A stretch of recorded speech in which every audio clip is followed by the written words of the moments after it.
everybody, welcome to the Gig Farmers channel. I'm Bruce, and today we're going to be talking about multi-track recording. If you've ever had a chance to do this, you know how much fun it is. Multi-track meaning you have a number of different tracks you can record by yourself. If you've got a band, you can do it as well, but you have separate tracks for bass, guitar, drums, vocals, etc. And you can add as much as your system allows. In this case, I've got the Tascam DP 24, which has 24 channels to it. I don't always use that many. In fact, I don't think I've ever used that many. Most of my songs that I record take 8 or 10 tracks, and I'm going to run you through how I do it today. And I think you might enjoy it, and maybe you'll want to go out and buy one yourself. They're not too expensive, and for a few $100s you can get what would have cost a few $1,000s in studio time 30 years ago, and now it's available to you on a little bitty machine. You can record in the comfort of your home studio. So I'm going to switch the camera over to the Brio, which is a little bit better close-up. It's not great, but it's all right. I'm going to turn this down a second so you can hear me. I usually start with a guitar track. Now typically in recording studios, you would lay down the drums and the bass first and make sure those are real tight, and then add the layers of guitar later. I'm going to count off this song, not 1, 2, 3, 4, but with the guitar part. If you listen closely, you'll hear the guitar going click, click, click, click, and then, but there's some reverb and delay on it as well, so it's a little confusing. But when I had the metronome on when I was first recording the tracks, it kept me on track until I could add the other drums and bass parts later.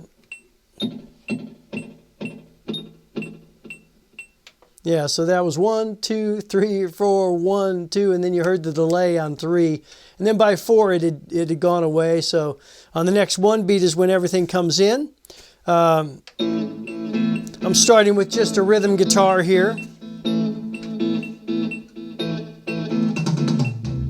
I got some drums coming in right here.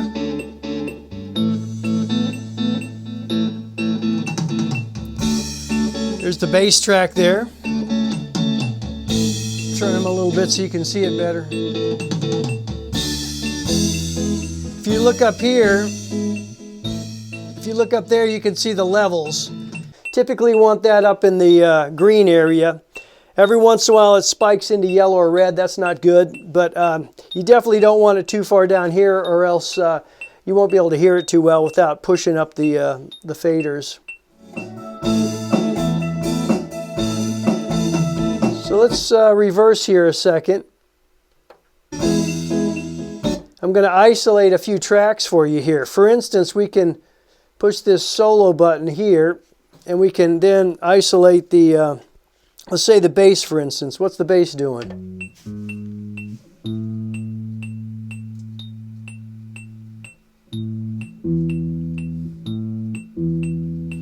I can add the rhythm guitar, which was the first track I did.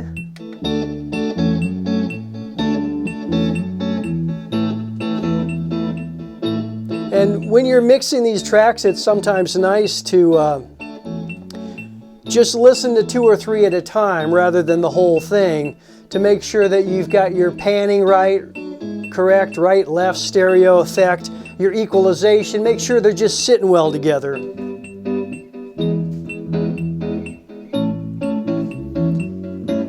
you can hear that metronome clicking along there the whole time. If I want to, I can just take it out of there.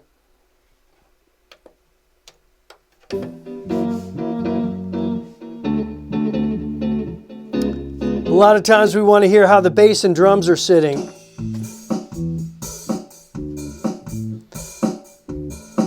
Make sure that fundamental rhythm section is going on.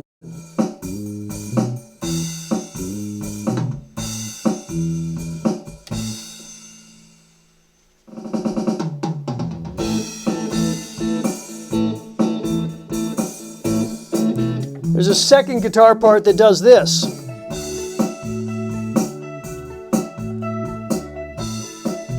Kind of a little arpeggiated type thing.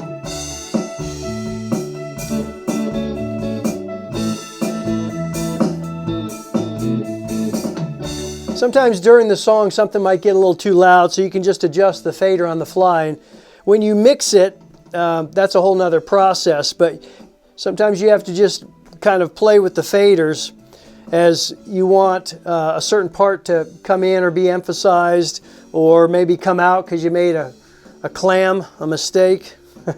I added some percussion here I'd like you to hear.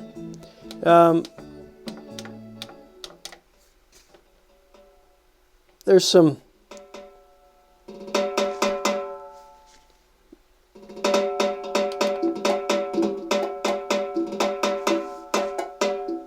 you can kind of hear sometimes it's it gets a little busy there with the timbales and the bongos. There's the bongos setting up kind of a groove. You can hear it with the drums maybe.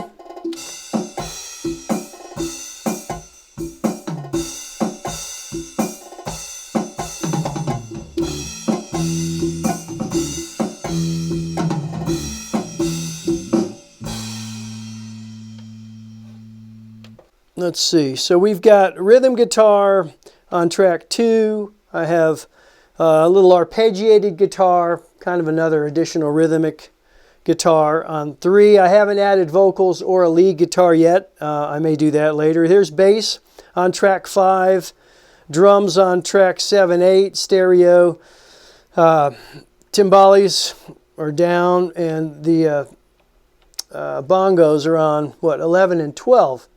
Sometimes your bass and kick drum might get muddy because they occupy kind of the same frequency range, and that's no good because then there's no separation. Oftentimes I'll pan one to the left and one to the right, which will be hard to hear on this video, but that's some separation you can get, which makes the recording sound a little bit better. I'm definitely by no means an expert in recording, but I enjoy messing around with it, and if you're a fan of this channel, you've seen some songs that I've done, and those were pretty much all done, I think, on this device right here.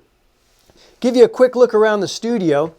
I believe I've got my other camera over here on the drum set, which is on the other side of my desk, and see if I can move that around. Get you a shot of the Roland V drums that I have. A nice electronic kit, keeps the neighbors happy. A lot of different sounds in this kit, including those percussion sounds that you heard. Bongos, congas, timbales, tambourines, all kinds of different instruments available there. Here's another look at the setup from a different angle. Got my guitars over here, a few of them. Banjo that needs repair, and the rest of the studio right here. There's the line 6, a little Helix that I run guitar effects through, that, and bass also. That's nice. So I don't have to carry a bunch of different amps and things like that. I just use modeling for the most part. All right.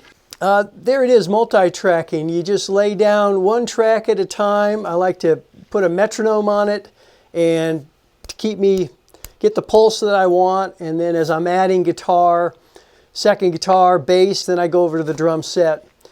Usually I'll have vocals done with my songs before I even start laying down tracks. This one, just yesterday, I was just sitting around and I called it Sunday Muse because I just felt like recording and creating some songs, so I grabbed that A and I got into the Helix and found that cool little delay that kind of gives it a nice slapback effect, and I just built it from there, just kind of getting creative. So it's a lot of fun, whatever level you're at. With these multi-tracks, if you don't get it right the first time, you can just go back and try it again and again. You can even punch in parts, and believe me, I do that a lot as well.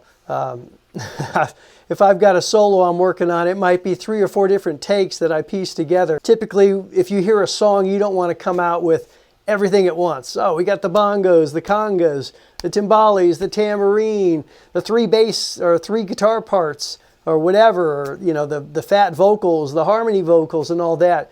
Most songs will build up from something simple, and this was just a 3.5 or so minute song, so I didn't have much time to do a whole lot of dynamic shifting, and I'm not even finished with it yet. I may add some vocals if I can write something.